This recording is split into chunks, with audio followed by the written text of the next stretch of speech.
श्री कृष्ण गोविंद हरे मुरारी ये नत नारायण वसुदेवा। श्री कृष्ण गोविंद हरे मुरारी ये नत नारायण वसुदेवा। श्री कृष्ण गोविंद हरे मुरारी हे नत नारायण वसुदेवा। श्यावरे रामचंद्र भगवान की जय हो। करुणावरा के परम पिता परमात्मा के श्री चरणों में बारंबार कोटि कोटि प्रणाम करते हुए मन इष्ट देव श्री रामदास जी महाराज, श्री दयालुदास जी महाराज, श्री राघुदास जी महाराज जी के श्री चरणों में बारंबार कोटि कोटि प्रणाम करते हुए श्रीमद् भगवत गीता जी के श्री चरणों में बारंबार कोटि कोटि प्रणाम करते हुए आइए गीता जी के 11वें अध्याय का महात्म्य सुनिए।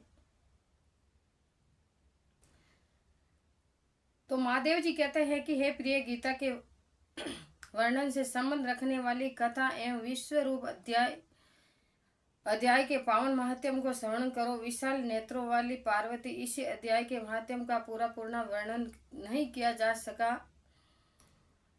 इसी के संबंध में सहस्त्र कथाएं हैं। उनमें से एक यहाँ कही जाती है। प्रणीता नदी के तट पर मेडंकर नाम से विख्यात एवं बहुत बड़ा नगर है। उसके प्राकार चार दीवारी और गोपुर द्वार बहुत ऊंचे हैं। वहाँ बड़ी बड़ी विश्रामशालाएं हैं जिनमें सोने के खंबे शोभा दे रहे हैं। उस नगर में श्रीमान सुखी शांत सदाचारी तथा जितेंद्रिय मनुष्यों का निवास है। वहाँ हाथ में साडंग नामक धनुष धारण करने वाले जगदीश्वर भगवान विष्णु विराजमान। वे परब्रह्म के साकार स्वरूप, संसार के नेत्रों को जीवन प्रदान करने वाले, उनका गौरवपूर्ण श्री विग्रह भगवती लक्ष्मी के नेत्र कमलों द्वारा पूजित होते हैं। भगवान की वह झांकी वामन अवतार की है। मेघ के समान उनका श्याम वर्ण तथा कोमल प्रकृति है। वक्ष स्थल पर श्री वत्स का चिन्ह शोभा पाता है। वे कमल और वनमाला से विभूषित हैं। अनेक प्रकार के आभूषणों से सुशोभित हो भगवान वामन रतन युक्त समुद्र के सहद जान पड़ते हैं। पीतांबर से उनके श्याम विग्रह की कांति ऐसी प्रतीत होती है मानो चमत्कारी हुई बिजली से गिरा हुआ रिगंध मेघ शोभा पा रहा हो। उन वामन भगवान का दर्शन करके जीव जन्म एवं संसार के बंधन से मुक्त हो जाता है। उस नगर में मेखला नामक महान तीर्थ है जिसमें स्नान करके मनुष्य शाश्वत वैकुंठ धाम को प्राप्त होता है। वहां जगत के स्वामी करुणा सागर भगवान नरसिंह का दर्शन करने से मनुष्य 7 जन्मों के किए हुए घोर पाप से छुटकारा पा जाता है। जो मनुष्य मेखला में गणेश जी का दर्शन करता है वह सदा दुस्तर विघ्नों के भी पार हो जाता है। उसी मेडंकर नगर में कोई श्रेष्ठ ब्राह्मण रहते थे जो ब्रह्मचार्य परायण भगवान वसुदेव के शरणागत थे। उनका नाम सुसंद था।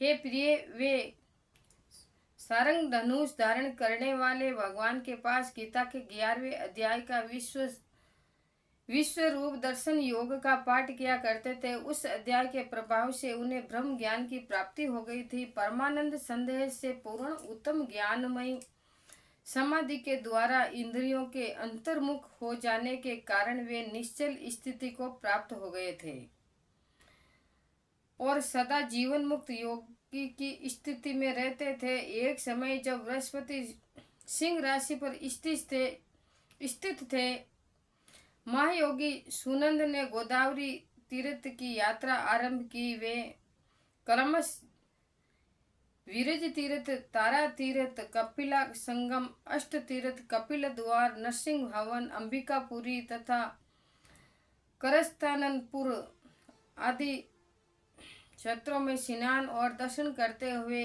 विवाह मंडप नामक नगर में आए। वहां उन्होंने प्रत्येक नगर में जाकर अपने ठहरने के लिए स्थान मांगा, परंतु कहीं भी उन्हें स्थान नहीं मिला। अंत में गांव के मुखिया ने उन्हें एक बहुत बड़ी धर्मशाला दिखा दी। ब्राह्मण ने साथियों सहित उसके भीतर जाकर रात में निवास किया। सवेरा होने पर उन्होंने अपने को धर्मशाला के बाहर पाया, किंतु उनके और साथी नहीं दिखाई दिए। वे उन्हें खोजने के लिए चले। इतने में ही ग्रामपाल मुखिया से उनकी भेंट हो गई। ग्रामपाल ने कहा कि हे मुनि श्रेष्ठ, तुम सब प्रकार से दीर्घायु जान पड़ते हो। सौभाग्यशाली तथा पुण्यवान पुरुषों में तुम सबसे पवित्र हो। तुम्हारे भीतर कोई लोकांतर प्रभाव विद्यमान है। तुम्हारे साथी कहाँ गए और कैसे हैं? इस भवन से बाहर हुए इसी का पता लगाओ। मैं तुम्हारे सामने इतना ही कहता हूँ कि तुम्हारे जैसा तपस्वी मुझे दूसरा कोई दिखाई नहीं देता है। हे विप्रवर, तुम्हें किस महामंत्र का ज्ञान है और किस विद्या का आश्रय लेते हो तथा किस देवता की दया से तुम्हें अलौकिक शक्ति आ गई हो? तो भगवान कृपा करके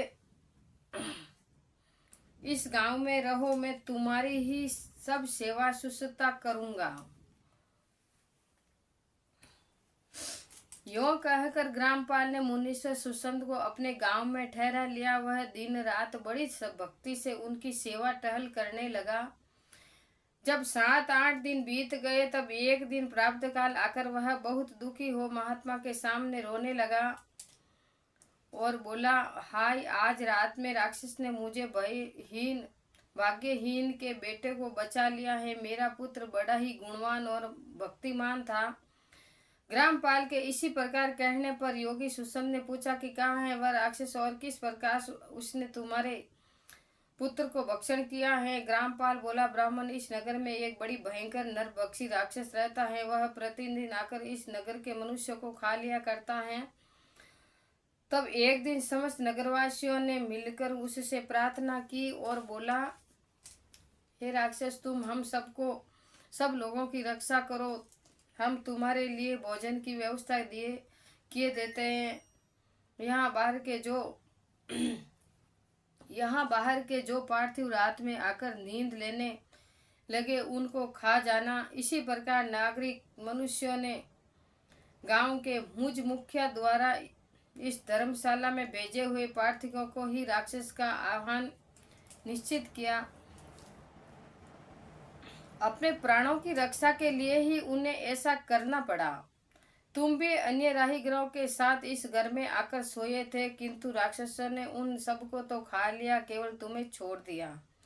हे द्विजोत्सर, तुमने ऐसा क्या प्रभाव है, इस बात को तुम ही जानते हो। इसी समय मेरे पुत्र का एक मित्र था, किंतु मैं उसे पहचान न सका। वह मेरे पुत्र को बहुत ही प्रिय था, किंतु अन्य राहगीरों के साथ उसे भी मैंने उसी धर्मशाला में भेज दिया। मेरे पुत्र ने जब सुना कि मेरा मित्र भी उसमें प्रवेश कर गया, तब वह उसे वहां से ले आने के लिए गया, परंतु राक्षस ने उसे भी खा लिया। आज सवेरे मैंने बहुत दुखी होकर उस पिशाच से पूछा कि ओ दुष्टात्मन, तूने रात में मेरे पुत्र को भी खा लिया। तुम्हारे पेट में पड़ा हुआ मेरा पुत्र जिससे जीवित हो सके, ऐसा कोई उपाय यदि हो सके तो बता। तो राक्षस ने कहा कि ग्रामपाल, धर्मशाला के भीतर घुसे हुए तुम्हारे पुत्र के न जाने के कारण मैंने भक्षण किया है। अन्य पार्थिकों के साथ तुम्हारा अनजान में ही तुम्हारा पुत्र भी अनजान में मेरा ग्रास बन गया। वह मेरे उदर में जिस प्रकार जीवित है और रक्षित रह सकता है, वह उपाय स्वयं विधाता ने ही कर दिया। है। जो ब्राह्मण सदा गीता के 11वें अध्याय का पाठ करता हो उसके प्रभाव से मेरी मुक्ति होगी और मरे हुए को पुनः जीवित प्राप्त होगा। यहाँ कोई ब्राह्मण रहते हैं जिनको मैंने एक दिन धर्मशाला से बाहर कर दिया था। वे निरंतर गीता के 11वें अध्याय का जप किया करते हैं। इसी अध्याय के मंत्र से 7 बार अभिमंत्रित करके यदि वे मेरे ऊपर जल का छिड़काव कर दे तो निस्संदेह मेरा श्राप से उद्धार हो जाएगा। इसी प्रकार उस राक्षस का संदेश पाकर मैं तुम्हारे निकट आया हूँ। ब्राह्मण ने पूछा, ग्रामपाल, जो रात में सोए मनुष्य को खाता है वह प्राणी किस पाप से राक्षस हुआ है? तो ग्रामपाल बोला कि हे ब्राह्मण, पहले इस गांव में कोई किसान ब्राह्मण रहता था। एक दिन वह अगहनी के खेत की क्यारियों की रक्षा करने में लगा था। वहां से थोड़ी ही दूर पर एक बहुत बड़ा गिद्ध किसी राही को मारकर खा रहा था। उसी समय एक तपस्वी उन्हीं से कहीं से आ निकले, जो उन्हीं राही को बचाने के लिए दूर से ही दया दिखाते आ रहे थे। तो गिद्ध उस राही को खाकर आकाश में उड़ गया। तब तपस्वी ने कुपित होकर उस किसान से कहा कि वो दुष्ट हलवा है, तुझे धिक्कार है, तू बड़ा ही कठोर और निर्दयी है और दूसरे की रक्षा से मुंह मोड़कर केवल पेट पालने के धंधे में लगा रहता है। तेरा जीवन नष्ट प्राय है। अरे जो चोर, दाढ़ वाले जीव, सर्प, शत्रु, अग्नि जीव, जल, गिद्ध, राक्षस, तू, भूत तथा बेताल आदि के द्वारा घायल हुए मनुष्यों की शक्ति होते हैं, वे भी उपेक्षा करता वह उनके वध का फल पाता है। जो शक्तिशाली होकर भी चोर आदि के चुंगल में फंसे हुए हैं, ब्राह्मण को छुड़ाने की चेष्टा नहीं करता, वह घोर नरकों में पड़ता है, पुनः भेड़ियों की योनि में जन्म लेता है। जो वन में मारे जाते हुए तथा गद्र और व्याघ्र की दृष्टि में पड़े हुए जीव की रक्षा के लिए छोड़ो छोड़ो की पुकार करता वह परम गति को प्राप्त होता। जो मनुष्य गौओं की रक्षा के लिए व्याघ्र, भील तथा दुष्ट राजाओं के हाथ से मारे जाते हैं, वे भगवान विष्णु के उस परम पद को प्राप्त होते हैं जो योगियों के लिए भी दुर्लभ है। शस्त्र, अश्वमेघ और जो 100 वाजपेयी यज्ञ मिलकर शरणागत रक्षा की 16वीं कला के बराबर भी नहीं हो सकती। दीन यदि तथा भयभीत जीवन की उपेक्षा करने से पुण्यवान पुरुष भी समय आने पर कुंभीपाक नामक नरक में पकाया जाता। तूने दुष्ट गिद्ध के द्वारा खाए हुए उन्हीं को देखकर उसे बचाने में समर्थ होते हुए भी जो इसी के रक्षा नहीं की, इसी से तू निर्दयी जान पड़ता है। अंत तू राक्षस हो जा। तो हलवाहा बोला, ब्राह्मण, मैं यहाँ उपस्थित अवश्य था, किंतु मेरे नेत्र बहुत देर से खेत की रक्षा में लगे रहते थे। अंत पास होने पर भी गिद्ध के द्वारा मारे जाते हुए इस मनुष्य को मैं नहीं जान सका। अंत मुझ दीन पर आपको अनुग्रह करना चाहिए। तो तपस्वी ने कहा कि जो प्रतिदिन गीता के 11वें अध्याय का जप करता है, उस मनुष्य के द्वारा अभिमंत्रित जल जब तुम्हारे मस्तक पर पड़ेगा, उस समय तुम्हें श्राप से छुटकारा मिल जाएगा। यों कहकर तपस्वी ब्राह्मण चले गए और वह हलवाहा राक्षस हो गया। हे द्विजश्रेष्ठ, तुम चलो और 11वें अध्याय से तीर्थ के जल से अभिमंत्रित करो, फिर अपने ही हाथ से उस राक्षस के मस्तक पर उसे छिड़क दो। ग्रामपाल की यह सारी प्रार्थना सुनकर ब्राह्मण का हृदय करुणा से भर गया। वे बहुत अच्छा कहकर उसके साथ राक्षस के निकट गए। वे ब्राह्मण योगी थे। उन्होंने विश्व रूप दर्शन नामक 11वें अध्याय से जल अभिमंत्रित करके उस राक्षस के मस्तक पर डाला। गीता के 11वें अध्याय के प्रभाव से वह श्राप से मुक्त हो गया।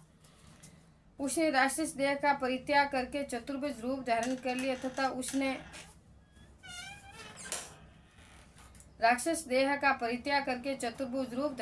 तथा उसने जिस सहस्त्रों पार्थिव का भक्षण किया था, वे भी शंख, चक्र और गदा धारण किए थे। चतुर्भुज स्वरूप हो गए। तत्पश्चात वे सभी विमान पर आरूढ़ हुए इतने में ही ग्रामपाल ने राक्षस से कहा कि निशाचर, मेरा पुत्र कौन है, उसे दिखाओ। उसके यो कहने पर दिव्य बुद्धि वाले राक्षस ने कहा कि ये जो तमाल के समान श्याम, चार भुजधारी, मणिक्यमय मुकुट से सुशोभित तथा दिव्य मणियों के बने हुए कुंडलों से अलंकृत हैं, हार पहनने के कारण जिसके कंधे मनोहर प्रतीत होते हैं, जो सोने के भुजबंधों से विभूषित कमल के समान नेत्र वाले, ऋग्गज रूप तथा हाथ में कमल लिए हुए हैं और दिव्य विमान पर बैठकर देवलोक को प्राप्त हो चुके हैं, इन्हीं को अपना पुत्र समझो। यह सुनकर ग्रामपाल ने उसी रूप में अपने पुत्र को देखा और उसे अपने घर लाने को जाना चाहा। यह देखकर उसका पुत्र हंस पड़ा और इसी प्रकार कहने लगा। पुत्र बोला, रे ग्रामपाल, कई बार तुम भी मेरे पुत्र हो चुके हो। पहले मैं तुम्हारा पुत्र था, किंतु अब देवता हो गया हूँ। इस ब्राह्मण देवता के प्रसाद से वैकुंठ धाम को जाऊंगा। देखो, यह निशाचर भी चतुर्भुज रूप को प्राप्त हो गया है। 11वें अध्याय के माध्यम से यह सब लोगों के साथ श्री विष्णु धाम को जा रहे हैं।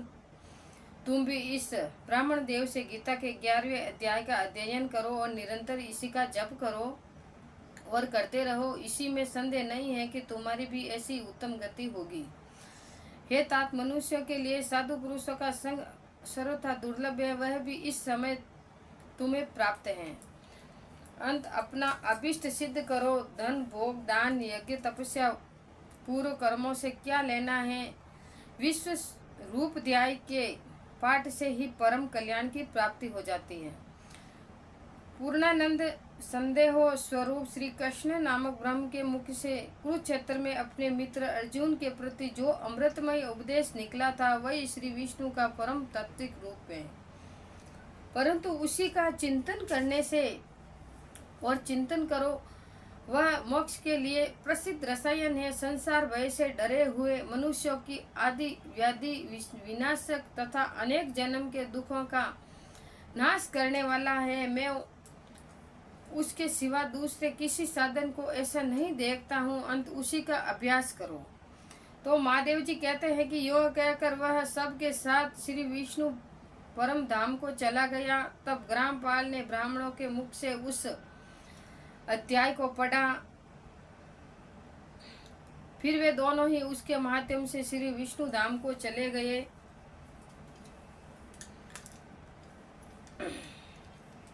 और